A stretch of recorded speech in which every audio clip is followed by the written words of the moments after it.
Hello everyone, it's mid-October, and if you're like me, you're watching a lot of horror movies this month, getting ready for Halloween, and I've got a pretty good collection. So with Halloween coming up, I thought I'd do something a little different. I know I've done review videos of movies in the past, mainly the Halloween series, um, and of course, I think I did one for like favorite Christmas movies and TV shows, that kind of thing.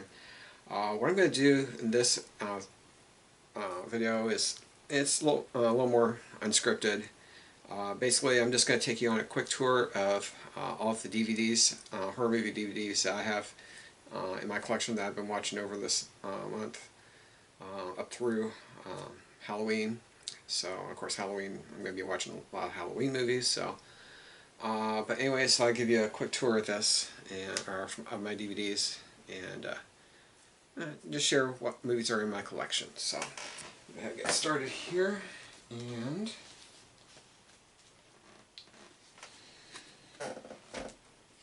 so first up is from 1980. It is Alligator. This is where a couple and their daughter come back from Florida with baby alligator. It gets flushed down the toilet. 12 years later, it grows up to a monster the size of a car and starts eating people. That's a very fun movie to watch. From 1979, we have, this is the original DVD of the Amityville Horror. This is the two-side one that has the pan-scan version on one side and the letterbox version on the other. Plus it has the movie trailer. Next is the Amityville Horror Collection. This is the second release of the first movie, and the initial DVD release, widescreen releases of the second and third ones. But basically, in this set, we have the original 1979 movie. We have 1982's Amityville 2: The Possession. We have 1983's Amityville 3D. That was the original trilogy that was released in theaters. Of course, at the end of Amityville 3D, they blow the house up, or the house blows itself up, I should say. So there weren't any more for a while after that. Then it has this fourth disc called Amityville Confidential. This contains, it is a look at the filming of the remake that came out in 2005.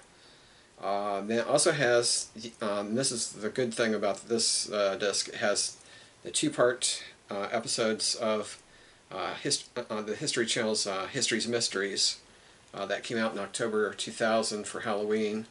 The first episode is Amityville: The Haunting. The other is Amityville Horror or Hoax. If you ever watch these episodes, on the first one, pay attention to the closing credits on the first one. At the bottom left, you will see my name in there. When they were filming this, a friend of mine was actually involved in the filming of that episode, and I had lent him one of my books that I have on the Amityville case, and that was used for some of the graphics in the episode, as well as some pictures. And they also used a quote from my website, The Hoax in Amityville, that I used to run. They used that in that episode too. So they put my name in the special thanks credits at the end of the episode. So, my 1 second of fame. We then have 1989's Amityville: The Evil Escapes. This is an actual DVD.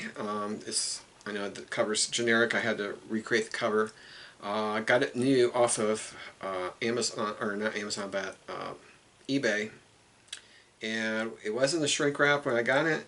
Only thing was, it had obviously been underwater because the packaging and the disc had water spots all over it. And then the paper insert for the cover, that was all warped and discolored and everything. So it had apparently been underwater at some time.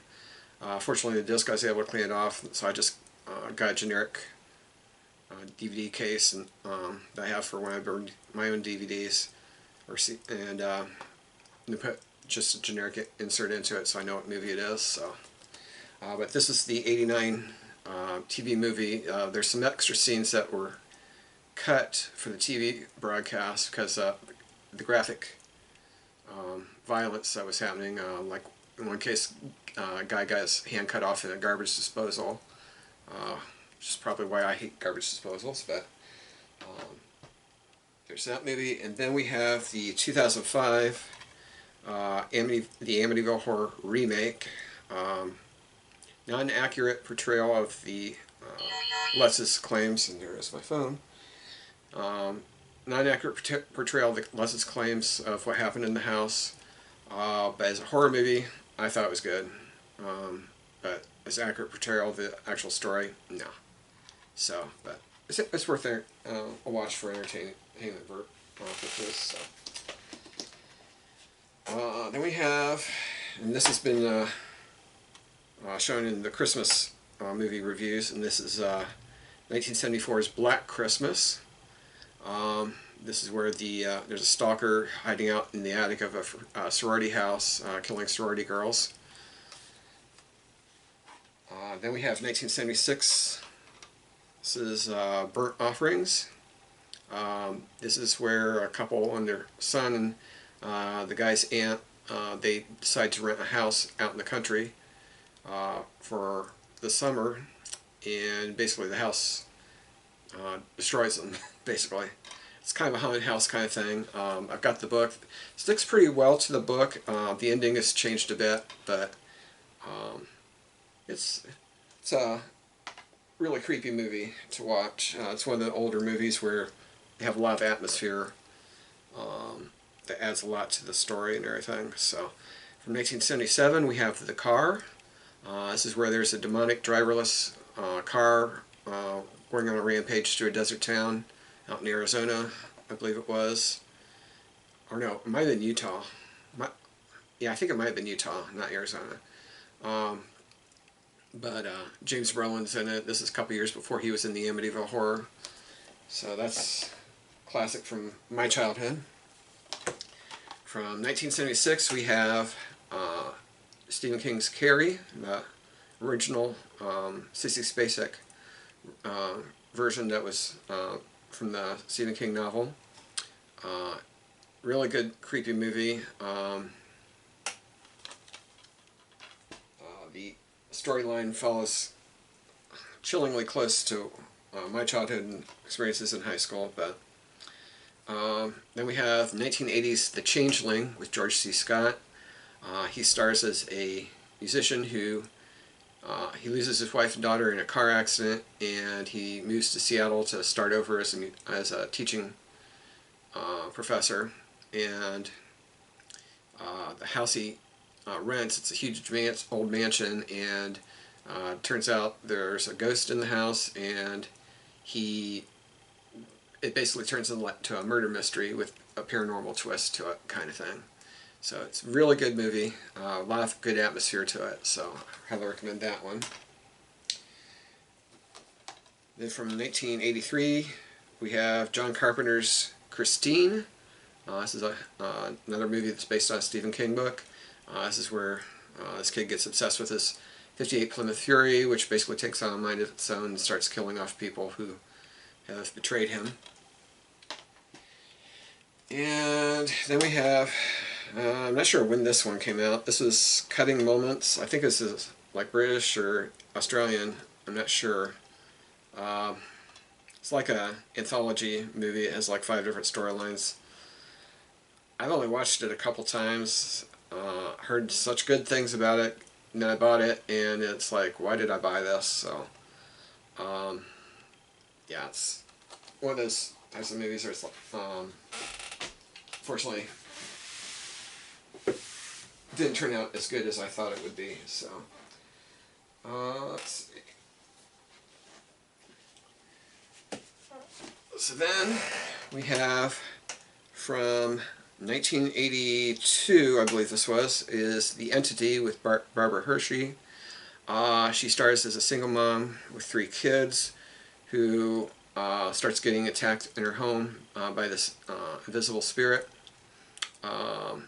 And She goes to a psychologist who fails to help her, and then she runs into two parapsychologists in a bookstore who come to the house, and they start running tests in the house to help her out and everything. This was actually based on a true story out in Los Angeles. Of course, Hollywood sensationalized it a little bit, but that's a really creepy movie for that one. And of course, no horror movie collection's complete without 1973's The Exorcist. This, of course, was inspired by a true story. It's based on the book, which was inspired by a true story, or supposedly true story, I should say. But that's a classic to have in your collection. And then, of course, I got the 2000 re-release, the version you've never seen of The Exorcist. And then I got this one. Looked better than it turned out to be, but it's still an interesting movie, Fear of Clowns. Basically, there's a killer clown going around killing people.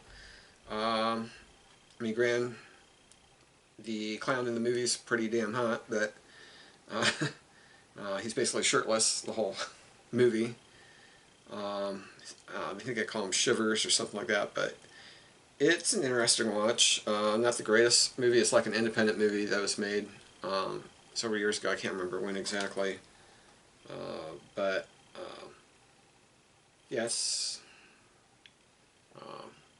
interesting. One more recent horror movies that's been in my collection. So then we have 1980s John Carpenter classic The Fog, about a ghost coming back for revenge, hiding in a swirling fog that engulfs this California town.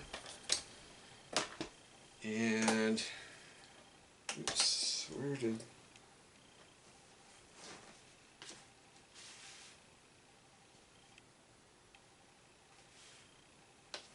okay, I got some mixed up here. Trying to go in alphabetical order on these, and okay, so then we have the 1980s Friday the 13th, and then Friday the 13th Part 2, Friday the 13th Part 3, in 3D. That one's not in 3D. There's another release that's actually in 3D, which would be interesting to see. And then Friday the 13th Final Chapter. This is the only 4 Friday the 13ths I have in my collection, because those are the only ones that I really care about anything about. So then we have, this one actually is not a horror movie. This is actually a comedy from 1984, Ghostbusters. If you ever need a break from just watching just horror during the month of October, Ghostbusters is one of my favorite comedies. But this is a good one to watch during the month of October. Actually any time for that one. Then we have, it's a 1990, I think it's 92, Grave Secrets. It's a TV movie that's based on a book which was written about the true story of a suburb down of Houston, down in Texas, a little suburb of Crosby, Texas, I think it was. A bunch of families moved into their new homes that they had built for the suburb, and all these paranormal activity type stuff started happening, and they couldn't figure out why, because they're new homes, nobody's lived in them yet. And then one family decided to build a swimming pool and dug up a couple coffins. Turns out one end of the suburb was actually built over a supposedly abandoned cemetery that the developers basically just built over and didn't bother removing the graves or anything. Also from 1984, and this is one that I watch a lot at Christmas, is Gremlins. Basically, this is, in my opinion, Gremlins is Hollywood's public service announcement about why you do not buy a pet for a Christmas present, or any presents whatsoever, because they might start off cute and cuddly, and you don't take care of them properly, and they grow up into little monsters. So Gremlins is, that's why I always refer to Gremlins as. So then, alright, so now we're back in order. So, next up is the 1978 horror movie classic and my all-time favorite horror movie of all times. This is John Carpenter's Halloween. This is the 2-disc 25th anniversary edition. Has a lot of extras and everything behind the scenes for interviews, stuff like that. Then Halloween 2. This is one of the early releases of the DVD, of the movie on DVD. It's basically the movie and the trailer, and some notes on the cast and everything. Then we have this is the Scream Factory release of Halloween 2. Not only does this have some good documentaries on here about the making of the movie and locations, basically recent visits of the locations. This also has on a second disc the TV version of Halloween 2 that was released, which is, if you ever watch it, it's really recut differently from the theatrical version. This one holds kind of special for me because, like I've said in the reviews of the Halloween movies, the TV version of Halloween 2 is the one that got me hooked onto the, or is the first one I saw the Halloween movies, so that got me hooked on that, or onto those movies, I should say. Then we have the Scream version of Halloween 3, Season of the Witch. Very underrated horror movie there. Could have been marketed a lot better with the anthology idea than what Universal had done with that. So, and then one of the early releases of the DVD. This is actually just the movie, no extras or anything like that. But it is widescreen version, which was good. So, then we have 1988's or 1998's Halloween H2O. 2018's Halloween. This is the reboot or requel, or however you want to say it, of the new, more recent timeline that was started up. And then last year's Halloween Kills. And then, let's see.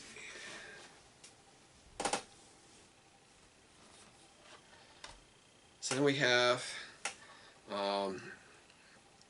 this is the 1991 TV movie The Haunted. This is based off of the Smurl haunting in West Pittston,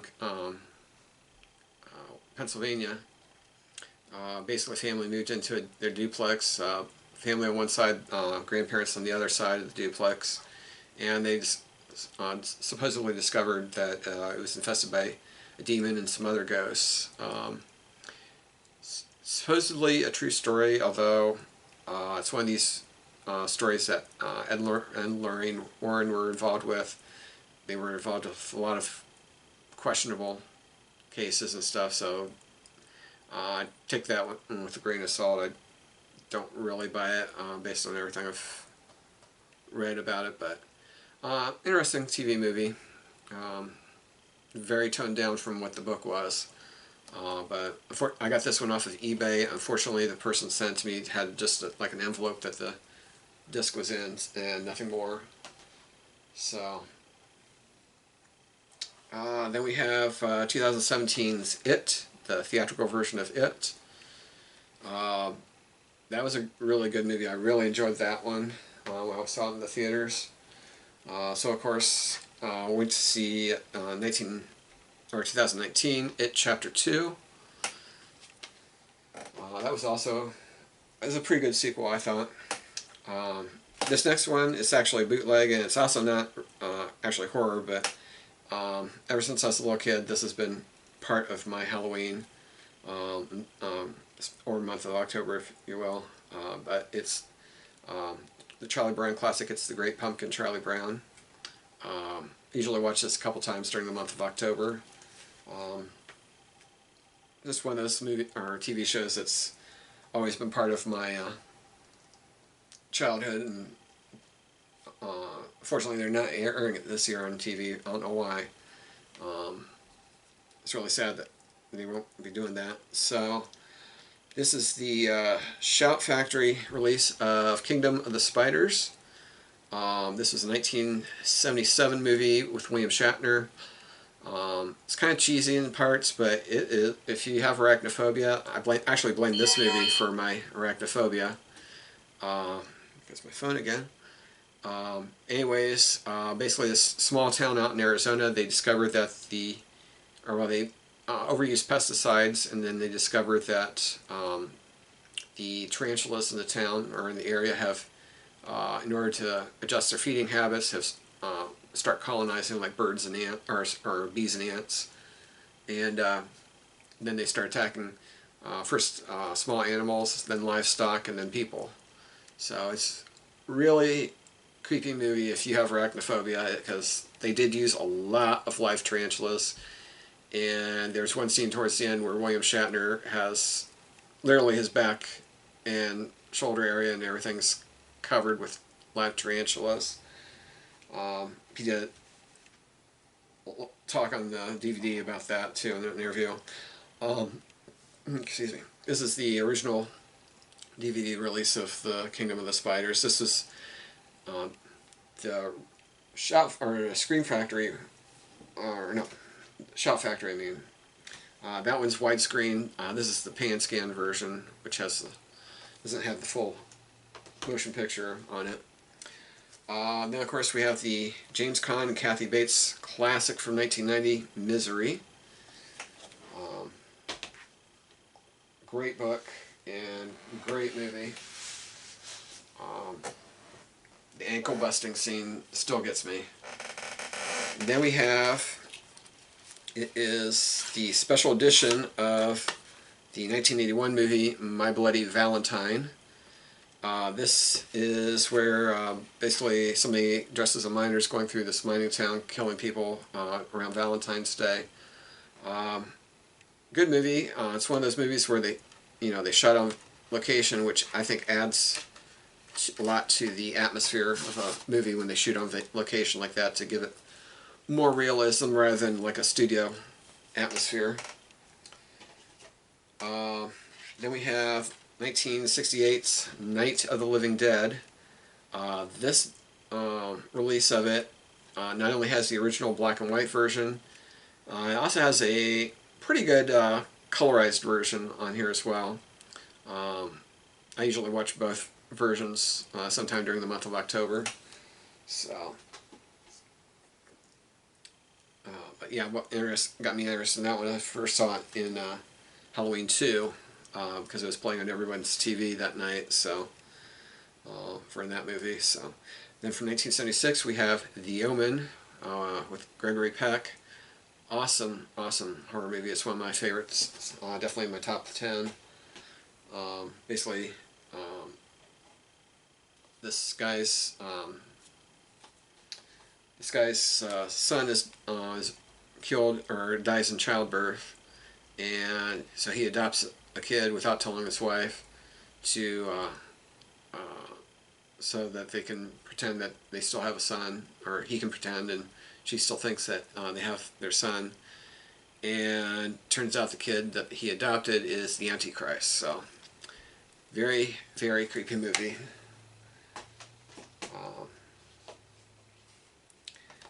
Then from 1977 we have Orca. This is where this fisherman around Newfoundland, he's basically, he and his crew go after killer whales, thinking they're going to catch a killer whale to sell it to a marina, and they end up accidentally killing a female orca, who then miscarriages, and then the baby killer whales dies. So her mate then basically seeks revenge on the crew. It's basically a rip-off of Jaws, but it's more, instead of like just there being a shark out there, this is just one where there's a killer whale out there trying to basically out for revenge, basically. We then have, this is a bootleg, I copied this off of the CD a friend of mine had. This is the film festival cut of Paranormal Activity from 2007, I believe it was the original version. And then we have the theatrical cut of the movie as well. Very creepy movie. It's on my top 10 list for favorite horror movies. Not as scary as The Exorcist, but it's right up there for me anyway, in terms of them realistically portraying a haunted house kind of thing. Then we have Paranormal Activity 2, which in my opinion was the only other good movie in the series. The other ones started, in my opinion, they started straying off the away from the original storyline and everything a bit much. So then we have this is a re-release of Joe Dante's Piranha, where this couple goes to a abandoned army test site to try to find a couple missing hikers. They accidentally drained a pond. Well, they intentionally drained a pond, but when they did so, they accidentally released a school of genetically altered piranha into the river. This takes place down in Texas. And basically Kevin McCarthy, the scientist who was breeding these piranha, tells them that they'll breed like flies and there's no way to stop them. And so it's basically they're struggling to get ahead of the piranha and get people to believe them that there's these killer piranha, and of course no one believes them. So it's a Jaws ripoff. It's one of Spielberg. I think it's one of Spielberg's favorite Jaws ripoffs I've heard. Then one of the original releases of Piranha on DVD. And then we have, this is another one of my favorites, my top 10 list, 1982's Poltergeist. This is the one where the ghosts come into the house through the TV, and then the little girl disappears into another dimension in the closet. Family calls in some experts to get her back, and then as they're getting ready to leave, the house basically becomes repossessed, and that's when they discover that the house was built on a cemetery. So apparently the developers were so greedy that to save money they just moved the headstones and built over top of the cemetery and didn't tell anyone. So awesome, awesome classic movie. And we're winding down here. So from 1980, we have Jamie Lee Curtis and Leslie Nielsen movie, Prom Night. Basically, this was it starts out, these kids have a practical or a prank that goes wrong at the beginning of the movie, where they accidentally killed this little girl. They swore to keep quiet about it, but someone saw what happened, and 6 years later starts getting revenge on the the kids that were responsible for it. Really good movie. You wouldn't think high school would be a creepy atmosphere, but they really did a good job, I thought, of creating a creepy atmosphere with inside of school. So then we have this is another one of my favorites from my top 10 list of favorite horror movies. This is Alfred Hitchcock's Psycho from 1960. Very, very well done horror movie. Of course, once you see it, it ruins the ending because you know what's going to or who the killer is in real life. But really good movie. And then, of course, from 1983, we have Psycho 2. Anthony Perkins came back for a sequel for that. Awesome. I thought this was a good movie. It's very underrated, in my opinion, compared to, listening to some of the critics and everything, like Siskel and Ebert and them. But I thought it was an excellent movie. I think I actually saw this one before I saw Psycho, because I remember seeing this on TV, and then later, it's like on one of the late night channels I saw Psycho, because I think this first aired on CBS when I first saw it. So, excellent movie.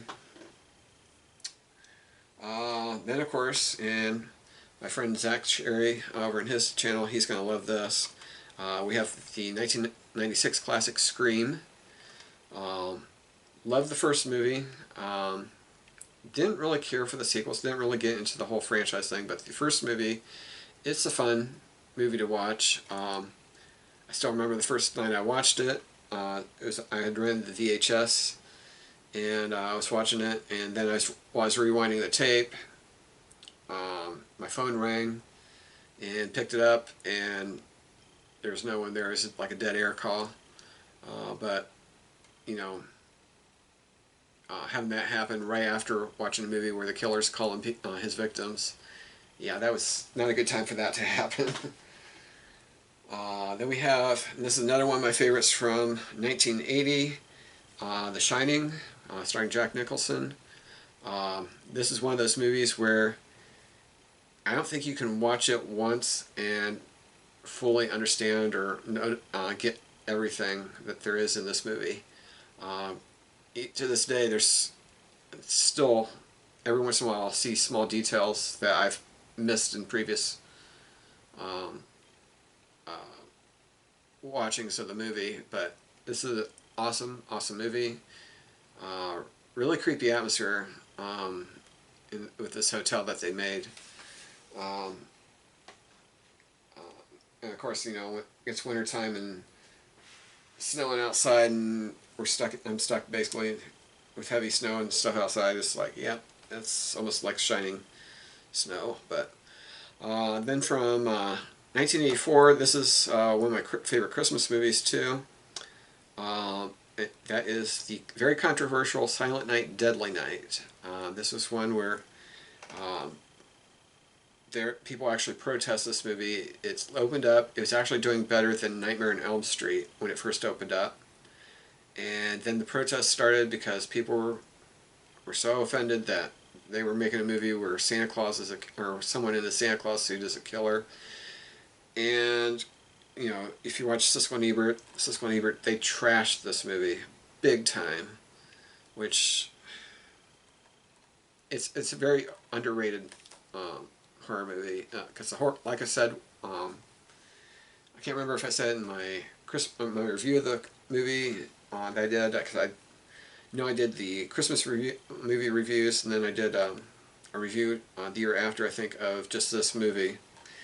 You know, the horror of this movie is not the slashing part, it's all the things that transpired in this kid's life when he was growing up that basically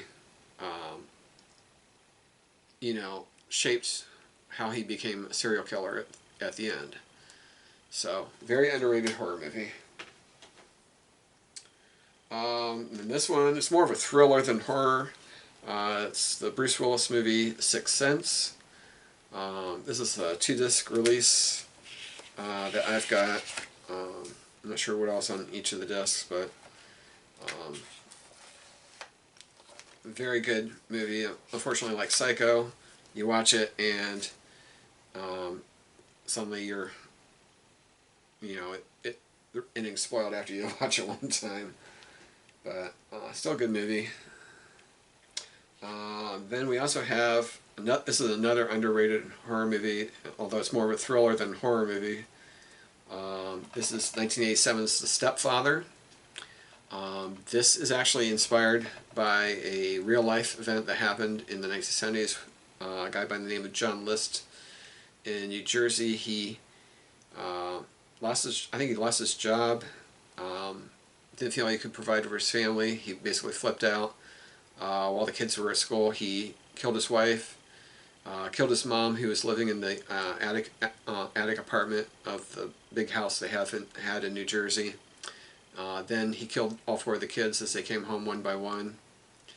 And he then changed his identity and moved across country and disappeared. So basically the idea for this movie came in, was, what if that happened with someone that was doing that over and over, where they kill their family off, change their identity, move into a new family, things don't go right, kills that family off, change identity again, and so that's basically what The Stepfather is. It's a very underrated horror movie. Terry O'Quinn stars as the stepfather. He did an amazing job. I mean, one minute he is, this friendly, jovial neighbor salesman guy selling houses and everything, and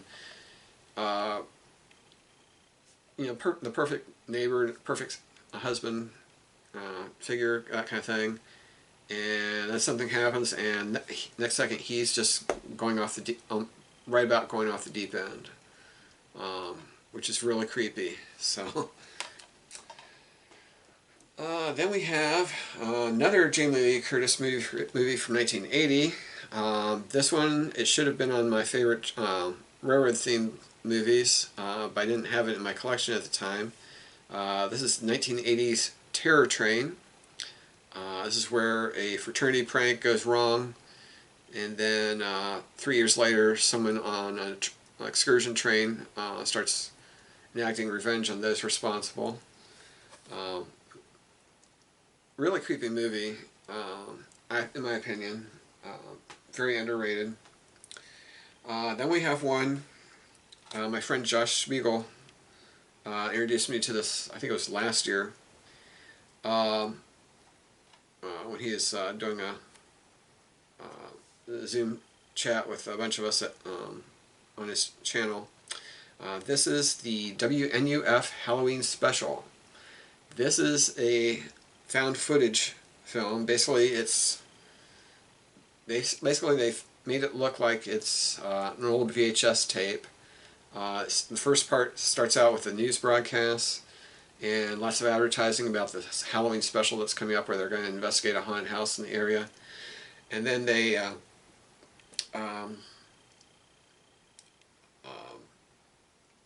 then the special happens, and then it's a good movie. It's really, really well done, I thought, especially with not just, it's basically like if you have public access channels growing up in the 80s. Because this is supposed to have taken place in 87. It's actually filmed more recently. I think it was like 2013 or something like that. But then what they did was to age the picture, rather than do it digitally, they just took the picture, re-recorded it about 3 times through VCRs, and because each time you run something through a VCR for recording, it degrades the picture. So they ran it through a VCR about 3 times and degraded the picture, so it looks like basically an old VHS tape, which is pretty amazing trick. It's really simple, but so effective. So, in addition to the movies,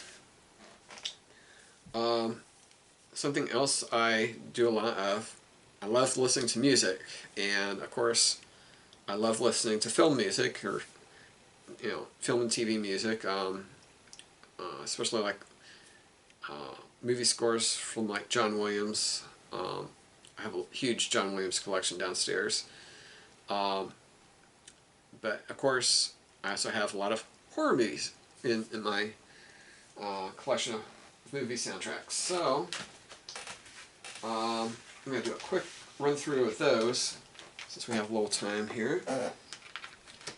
So, and these again are also in alphabetical order. So we have this is a friend of mine that did the that was in the involved with the History's Mysteries episodes. He did a basically did an LP vinyl transfer of the Amityville Horror soundtrack and put it on CD.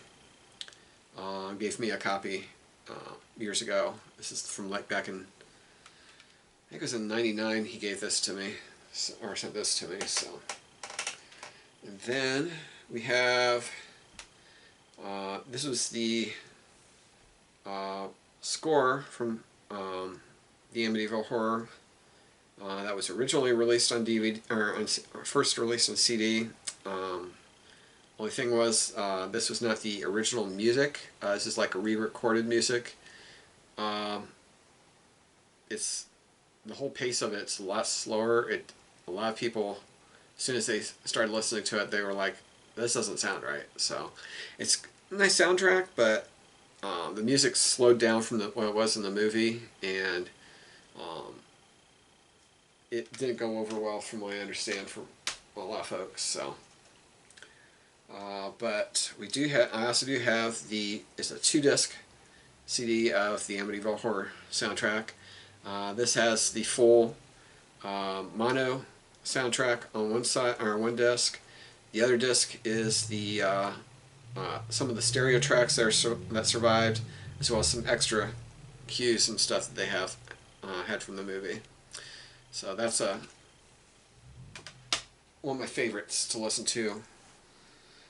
We have here, it's Howard Blake's Ghost Stories. This has music from the Canterville Ghost and Amityville 3D. I got it just because of the Amityville 3D, which this is basically all the music from Amityville 3D, which I thought was a really good score from that movie. I also extracted it onto its own CD so I can listen to just that movie whenever I want to. And of course, made a nice little DVD cover or CD cover from the movie poster. And then we have this is, I actually got this also for the Amityville 3D score. This is Howard Blake's Flash Gordon soundtrack. This one, like I said, it has this music on it from Amityville 3D, so that's why I got that one. And then we have the soundtrack from Burnt Offerings. Very creepy to listen to if it's late at night and you have a darkened room. The score from The Car.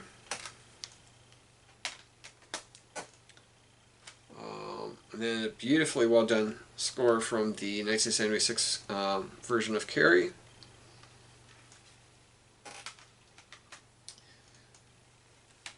And then we have John Carpenter's score to Christine. This does not have any of the oldies music, which you can actually download those anywhere elsewhere, but this is all the music that was playing, like when the car's chasing people, that kind of thing. So really creepy scores. It's really fun to listen to that when you're out jogging and you're walking down the street and you hear the Christine theme starting, and it's like, okay, where's the car coming from? So this is the score from The Entity from 1982.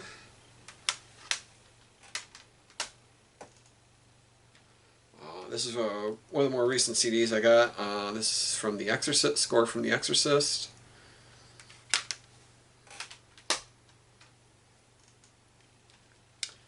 Then we have John Carpenter's score from The Fog.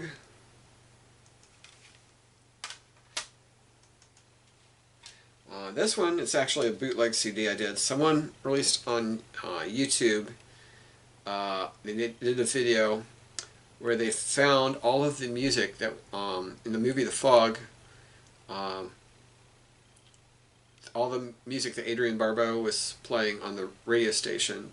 Someone went through and pulled all the full songs that she was playing and put them together in a playlist on YouTube. So basically it's like you're listening to the radio broadcast from The Fog. This is fun to listen to. I play it a lot, especially like around New Year's Eve. This is good music to listen to around New Year's Eve, I think anyway. So then we have Harry Manfredi's score to Friday the 13th. Awesome movie score. Very underrated horror movie. Well, underrated with what I've heard critics saying about it, like Siskel and Ebert and anything, but very creepy score to listen to late at night, especially like I said, in a darkened room. Then we have the scores from Friday the 13th Part 2 and Part 3. This was, they're basically 2 discs, one for each movie. And originally I had these on as bootlegs that I downloaded off of the internet because I couldn't find the scores.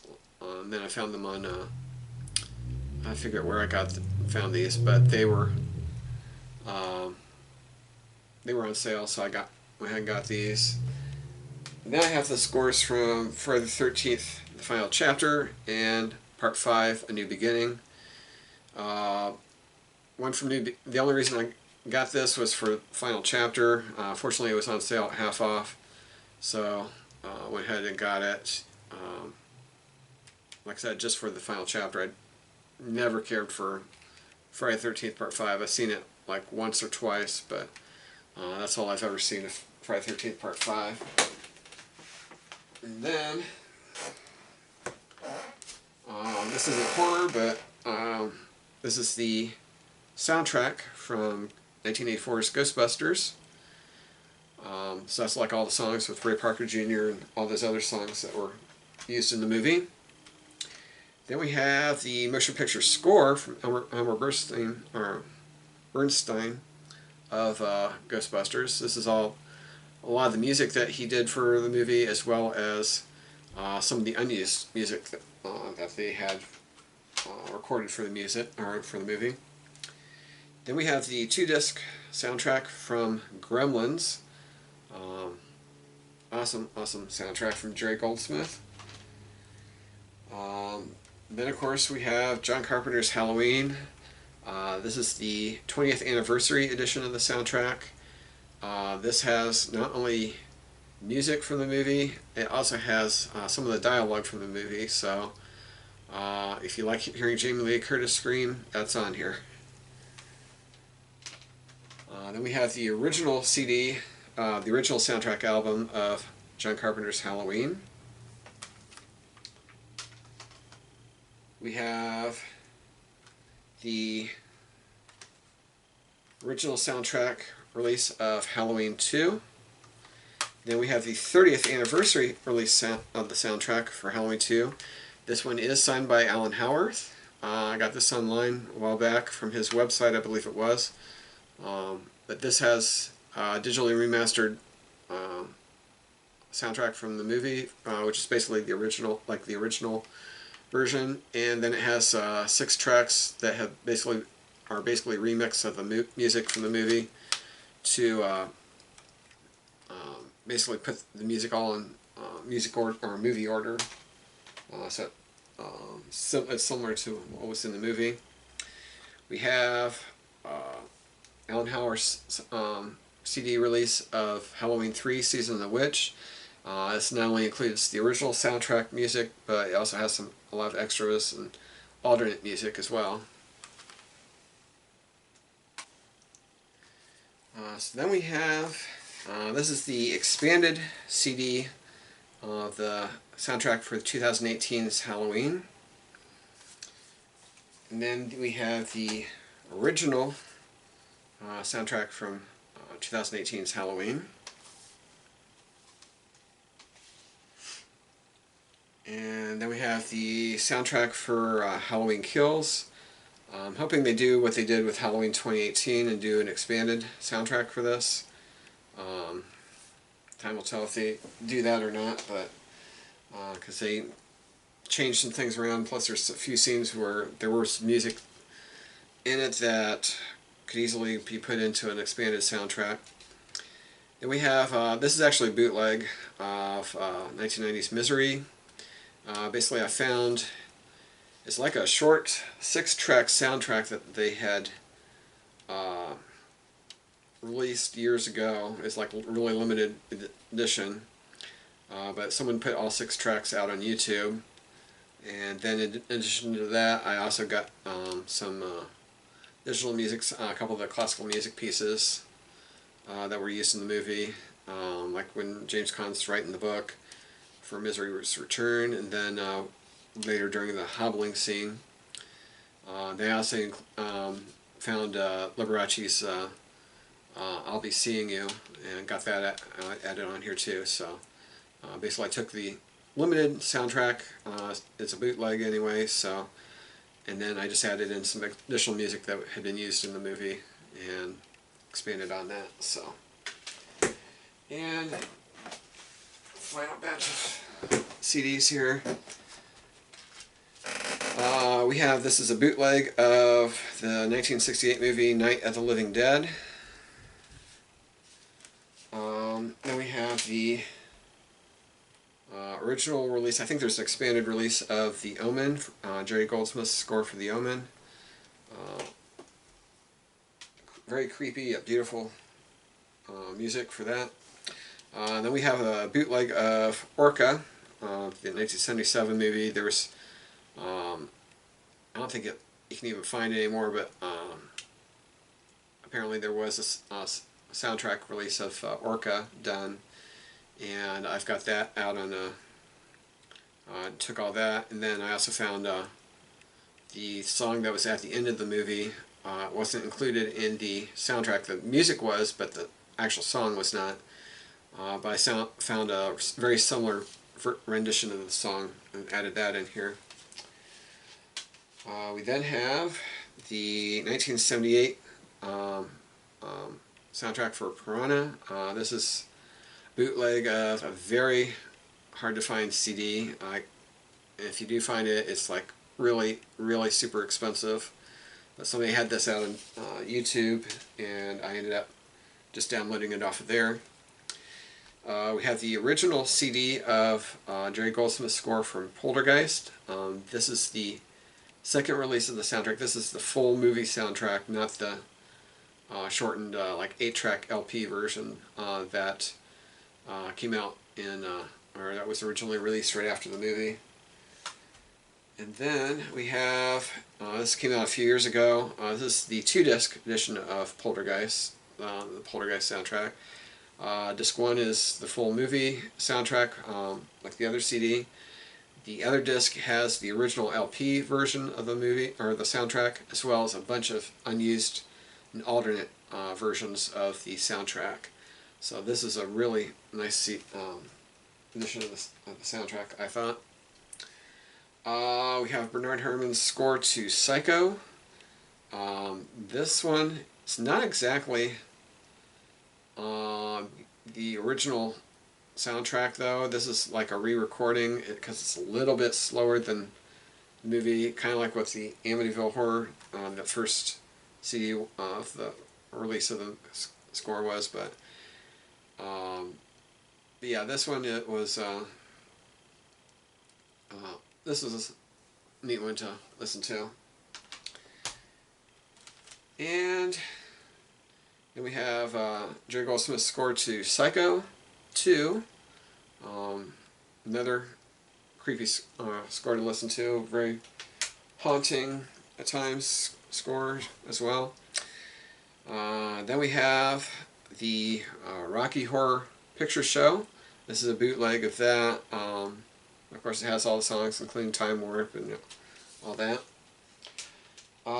Then I went and put together this is a bootleg, because I don't think there was ever an official soundtrack release of it, of Stanley Kubrick's The Shining.